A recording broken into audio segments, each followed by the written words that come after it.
దేశంలో నరేంద్ర మోదీ మరోసారి ప్రధాని కావాలనే కోరిక ప్రజల్లో బలంగా ఉందన్నారు డాక్టర్ కొండా సంగీతారెడ్డి.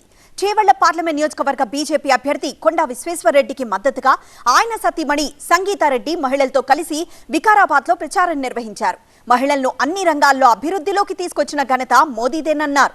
కొండా విశ్వేశ్వరరెడ్డి మచ్చలేని నాయకుడని, చేవెళ్ల పార్లమెంట్ నియోజకవర్గ అభివృద్ధికి ఆయన ప్రత్యేక ప్రణాళికతో పనిచేస్తారన్నారు సంగీతారెడ్డి. ప్రజలకు అందుబాటులో ఉండే నాయకుడు కొండా అని, ఈవీఎంలలో వరుస క్రమంలో రెండో స్థానంలో ఉండే కమలం పువ్వు గుర్తుకు ఓటు వేయాలని పిలుపునిచ్చారు కొండా సంగీతారెడ్డి. ప్రజలలో ఒక ఎంత మంచి స్పందన. నంబర్ 1 వాళ్ళకి బాగా తెలుసు, ఇది అసెంబ్లీ ఎలక్షన్ కాదు, ఇది పార్లమెంటరీ ఎలక్షన్. మనం ఢిల్లీకి మన ప్రధానమంత్రి మోడీని 100% గెలిపియాలా, అది అందరి భావన ఉంది.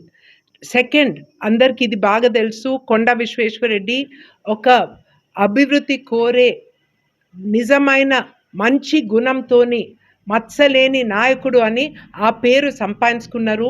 ఆ పేరు తను తప్పకుండా నిలబెడతారు, అందరికీ అభివృద్ధి చేసి. ఆ భావన కూడా అందరిలో వచ్చింది. ఈరోజు అందరు మహిళలతోని వేరే వేరే గ్రూప్లలో మాట్లాడుతున్నాం. అందరు కూడా మా ఓటు మాత్రమే కాదు, మాకు తెలిసిన వాళ్ళు, మా బంధువులు, మాకు పని దగ్గర మేము కూరగాయల మార్కెట్లో కూడా మీకే ప్రచారం చేస్తున్నాం. అంత ఉంది అందరికీ. బీజేపీ గెలవాలా అండ్ బీజేపీ గెలుస్తుంది. ఆ వేవ్ ఒక 100% వేవ్గా ఉంది.